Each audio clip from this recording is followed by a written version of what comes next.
to get to me in a really, really negative way, which, just really badly impacted my mental state.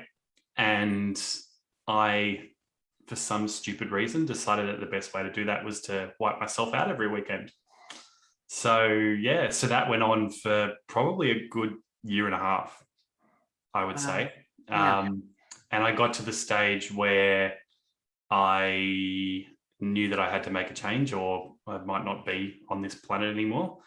And I still remember vividly the day that I called my parents. I was midday at work. I just walked out of the office and I was like, "Hey, I need you to come pick me up."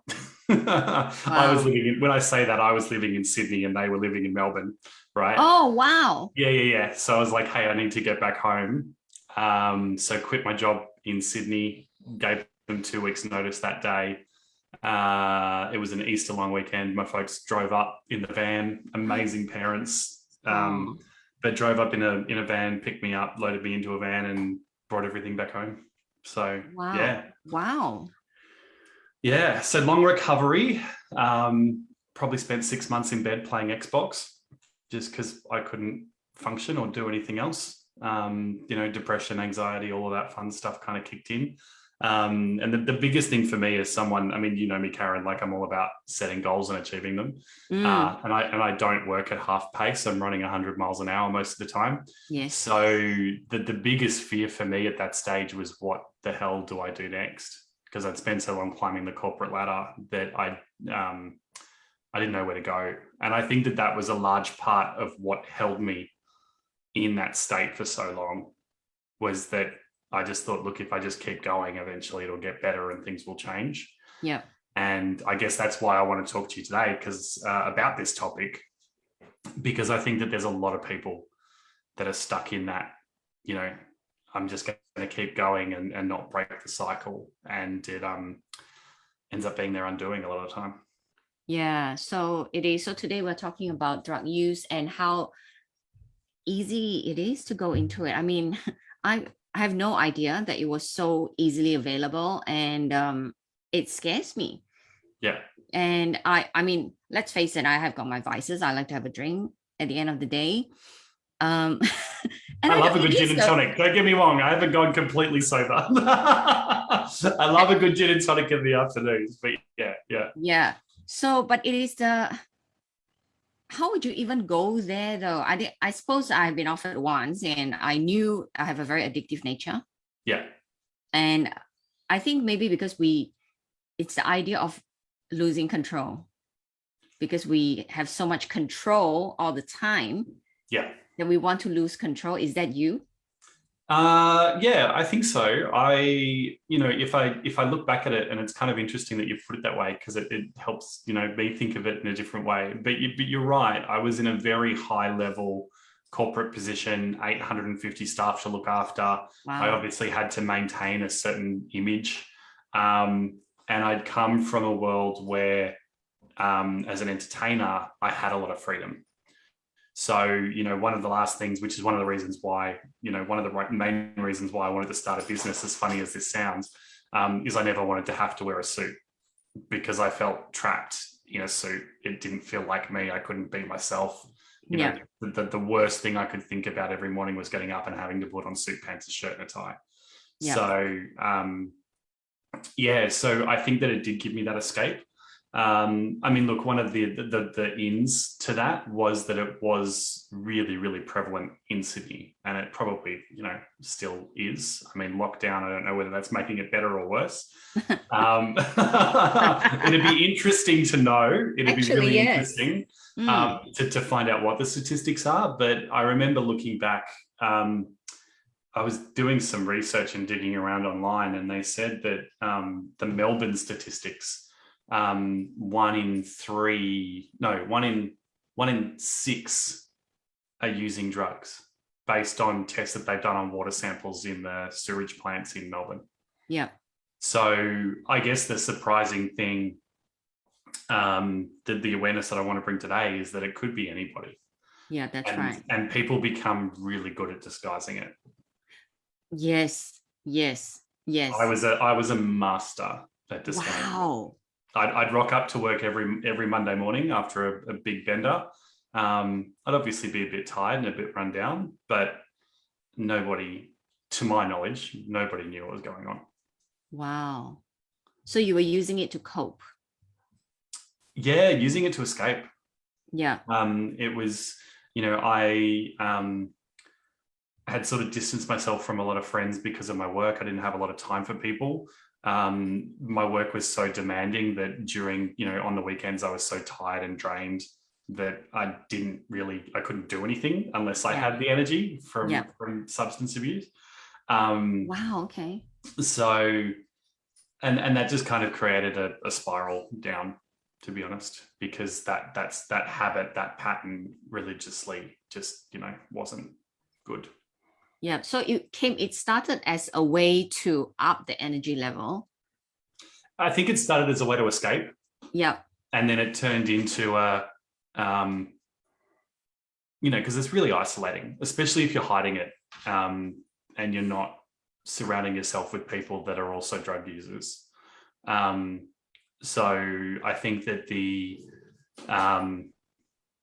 it started as an escape, but then it kind of became a necessity in a way, like to enjoy my weekend and have time. I needed to be, high. So it was a really vicious pattern that I'm very happy I escaped from. Yeah. And and what you were telling me, some percentage about people who actually they go back to drug use. Was it like 98% or something? 98% they estimate go back, like people that go to rehabilitation. Yeah. And look, I don't know how accurate these statistics are anymore. So hopefully it's improved. But the heavier side of drug use, they reckon 98%. Yeah. And do you think if something is different in your life, that point in time, that it would stop you? Because the whole point of having conversations like that is to provide a solution. So if there's one thing that's different so that you won't go there, what will it be though, do you think? Look, the biggest thing that I would probably tell myself back then, if I look back then, is just to let go of the ego. I think one of the toughest things for me was actually being able to admit that I had a problem. And I was really, really lucky that I found a coach and started working with a coach and did my master's and all that sort of stuff that kind of pulled me out and said, hey, look, there's more to life than this cycle. Yeah. And removing yourself, definitely remove yourself from the temptation. Well, from the atmosphere. Like when you're stuck in a habit, stuck in a pattern, you kind of go through routine day to day that sort of prompts that need. Yeah. So I think that one of the best things for me was moving back to Melbourne, because I completely disconnected from my routine in Sydney. Yeah. Which meant that I could kind of recreate myself in a way. Yeah. Yeah. I understand that we have so much in common in terms of our personality, because you say when you work hard, you go all the way. Yeah. And I understand that because there is a drive. Yeah. There's a drive to succeed. Yeah. And we do burn out. Yes. Yeah. So like I remember I've got a 2-story house, 5-bedroom, 2-story house. I painted it, the whole thing, in a month by myself. Yeah. Wow. How did I do that? I drank. Right. So that I don't feel the fatigue. Yeah. So I'll get out in the middle of the night to paint because I'm obsessed with it. Yeah. So I know this is not the same, but it's the intensity of our drive. It's the same thing. I mean, they say, I've been watching American Horror Story. I don't know if you watch. Oh, yeah. I love it. I absolutely love it. And they say towards the end, that one of the greatness, people that achieve greatness achieve it because they're so low, they've got no option but to pull themselves out of it. Which was kind of interesting, because I've had the odd occasion when I've looked back and I've gone, look, if I didn't have that problem and I didn't go through what I did, would I have created the business that I've got now? That's right. It's a really weird thing to look at, because You know, I obviously wouldn't choose what I went through to get to where I am now. But it did put me at a really, really low point where I had no option but to recreate my life and really push, exactly like you've said, really, really push to create a successful business on my own. Yeah. And I mean, I built this business up from scratch. So, You you know, did.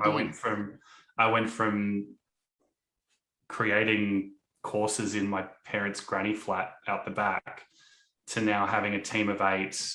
We work with I think we've got like 110 clients on the books around the world right now. Yeah. I'm training and mentoring at a coaching school, like, you know, to build that all up from nothing. Yeah. Yeah. I guess the most valuable information you're giving to people is that they think that success comes easy to people who the successful people don't share enough of their stories. Yeah. They don't share their struggles. There is always a backstory. There's no such thing as an overnight success. And this is what I see a lot with the clients that I work with is they want a mentor, they join the Level Up program and they think that it's just going to happen without much effort. And, you know, what I always tell people is, look, building a business is bloody hard. But if you put the work in, the result is so worth it. And the more challenges and more failures and more time it takes you to do it, the more rewarding it is at the end when you actually get there. Yeah. But you've got to persist. Yeah. So yeah, it's interesting to see because I just think, you know, growing a business is 80% mindset. Yep. Which I think is most things are actually. Yeah. Yeah. Yeah. So as long as you can persist and push through and see failures as moving forward, like you're failing forward, you know, the 1 step forward, 2 steps back thing does not make sense. You're always learning and growing. You're never going back to where you were. Yeah, that's right. So right. But because you have come so far though, because you've come past that, you understand that every failure is a learning. Yeah. Exactly. So let's just go back and share with the viewers what are the things. I'm sure that 6 months sitting in bed, you have the urge to go back. You didn't just shut yourself out and say, oh, surely you have moments where you think, oh, I just need a small hit, you know. What stopped you? Oh, yeah. Oh, look, it wasn't 6 months completely clean. Like there were moments of giving in. But I think just like we've been talking about building a business, right? It's the same with getting over drug addiction. No matter what happens, don't give up. Like if you slip up, great, but you've been clean for however long. Next time, just double it until eventually it doesn't become an issue. You know what I mean? And that's, and I guess that's where I was, is constantly looking at where I wanted to get to and where my life would have gone if I hadn't asked for help, and bitten the bullet and really sort of admitted to myself what was going on. Yep.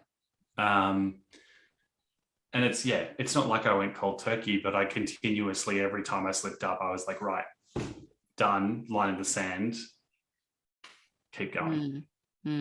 Okay, so your parents knew when you came home? I don't think they did, to be honest. Did they ever know? I think they will. Look. Well, they will now if they watch this. No. Look, I think they knew that something was up. They knew that they definitely knew I wasn't in a good place. Yeah. And I mean, you could, like, I was a different person. You know what I mean? So, not in a negative, not in a aggressive way or anything like that, but I just wasn't the usual happy, energetic guy I normally was. Yeah. So I'm sure they knew that something was going on, but they didn't know exactly. I never spoke about it. Let me put it that way. Right. Okay. Yeah. So before we end the interview, is there any tips that you want to give to people before they even get there, what they can do, or how can people support friends that they suspect, you know, has got things going on? Don't do it on your own. I think is the biggest thing. Like I said before, let go of the ego. I've seen the same thing happen to friends. Yeah, You kind of feel like, hey, I can do it all on my own and I'm accountable to myself. But the problem with being accountable to yourself is that it's easy to go back and have no one know about it, that's right? right. It's true. It's true. It's true. Because I thought I So started this exercise thing. I thought, oh, do it. No, nobody knows if I just turn it off and walk away. Nobody knows. yeah, yeah. Yeah. And that's the biggest thing I think is, while I wasn't comfortable enough to be open to my family, I started being open to friends and telling other people that I knew would support me. Yeah. That was a smack in the face in itself because I lost some friends because of that Yeah. just didn't know how to deal with it. Yeah. That's right. But I also but out of that, I created some amazing, like some friendships totally grew because I was so vulnerable in that situation. Yeah. When I started dating my partner, I was honest with what I'd been through, Yeah. which really bonded us because it was the first time I'd been that vulnerable with a partner before. Yeah. So yeah, don't do it on your own. If it, Yeah. like, even if you don't think that therapy or going to AA or whatever it is the right thing for you, at least open up to somebody that you can talk to, Yeah. But someone there's that can so much hold you shame accountable. though. How do people even get past that shame, especially men in the You know, corporate world? yeah, There's so much shame. yeah, and I think that that's the biggest issue. I've got friends that have gone through a similar thing where they, luckily, thank God, I never got to this level, but they were doing it at work, right? Like they take stuff to work and they do it in the cubicles at work because they needed it to get through the day, um, to just function on a normal level. You know what I Oh, mean? Like wow. it's quite full on when you get sort of deeper into it. Um, but it's just having that awareness and not feeling like you've got to open up to everybody, but at least open up to somebody. Yeah. Yeah. Yeah. But this is also one of the biggest challenge that men generally have. Mm, Not talking about feelings and not sharing things. correct. Well, I mean, still mindset, when it comes to emotions and feelings, like we've obviously come far, but we're Yes, you not, have. you You know, have. the power of vulnerability and all that sort of thing, but it's still not where it needs to be for a lot of guys. Yeah, So absolutely. yeah. Absolutely.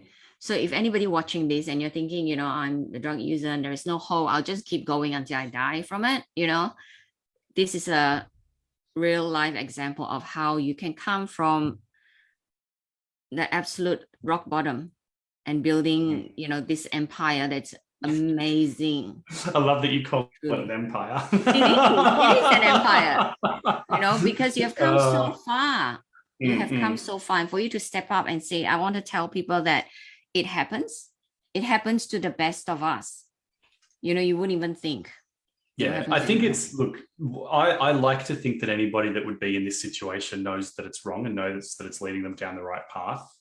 But it's having, or the wrong path, I should say, but it's having the courage and the determination to change it. Yeah. Sitting there thinking, right, how long am I actually going to let this go on for? Yeah. I don't think, or I'd like to not think that anybody is ever like, hey, I'm just going to keep doing this until it kills me. You'd need to be pretty low to be thinking that. Yeah. I'm sure people are there, but there's always a way out. There's always a choice. Yeah. Yeah. So that is how we're gonna wrap the things up. There is always a choice and there Yeah. is a way out. And I've worked with depressed, clients and all that. So they think, oh yeah, this is it. There is no hope. This is your life now. How are you going to live this out? It's up to you. So it's your call. And there is definite success stories, and you can be one of them. Yeah. Yeah. Definitely. So thank you again. No This worries. has been unexpected, and thank you for being so courageous to come and share this. Happy to. No, I think that was one of the biggest things that I realized when I was willing to open up and be vulnerable to support myself. It was amazing how many people turned around and said me too. Yeah. And that's what sort of kicked this off with me being open and vulnerable about it, because if I can tell people, hey, look, I came out of it, so you can too. Yeah. Yeah, why not? Exactly. So he didn't come and he didn't go to a fancy, rehab place where you watch on TV. No, did it at home by himself and with his support of his family. So you can do it too. And you can build something big. If you're looking for a good coach, you're looking at him. So, yep. Awesome. We're just going to end this here, and I'll see you next week for another mental health week. We'll talk about mental health. All right. Thank you, Jim. Bye. And see you, everybody.